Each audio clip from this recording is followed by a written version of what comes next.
So let's talk about the Oxygen OS 15 and the OnePlus 13. I watched the launch event and I was really happy to see that OnePlus are comparing the Oxygen OS 14 with the Oxygen OS 15, which is kind of cool, but they didn't do just that. At some point you're going to see they also compare it to One UI Home that we use to run on our Samsung devices.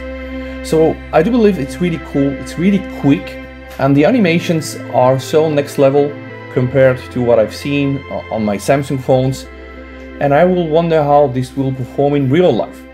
So OnePlus 13 definitely looks like a phone to buy, and the pricing, at least in China, is really crazy.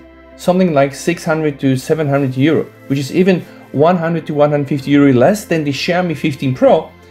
I'm gonna show you guys some specs, but take a look here. This is the Samsung One UI, and as we can see, it's getting better, right? It's getting better with all these updates, and with One UI 7, we really hope that we can bring it to the next level, but I'm not sure if it's gonna be able to compare with this. The OnePlus 13 could potentially be huge, so huge as the OnePlus 12, and the story with the OnePlus 12 is that it's so good, and if you put on top a Google camera mode, it can even kill one of the best camera phones out there.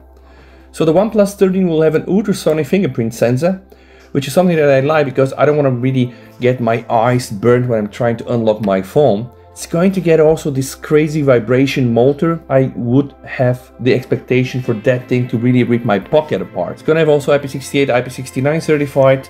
It's going to get all the nice charging, nice battery, and of course, what is probably the most important thing, it's going to come with a Snapdragon 8 Elite chipset, and with a 6000 mAh of battery. Now, we cannot yet buy this phone, although some of the sites already have it there. Let's hope that after tomorrow there's gonna be a way to pre-order this.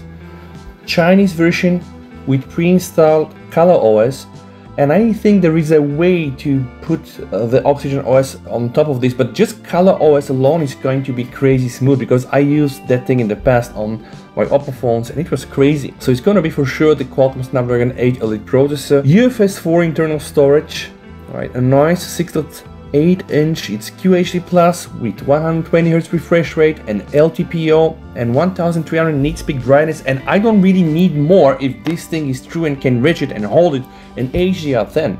So the battery, guys, here it says 5000. We read some other things, some other sites, but it's gonna get 100 watts super VOOC charging. This thing's crazy.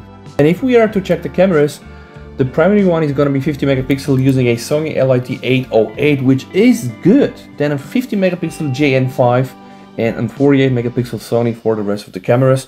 So this thing, if that's priced somewhere like 600, 650, 700 euro, I do believe that I'm getting this for my channel to be able to battle this beast in animations against the hopefully updated and upgraded and revamped One UI 7.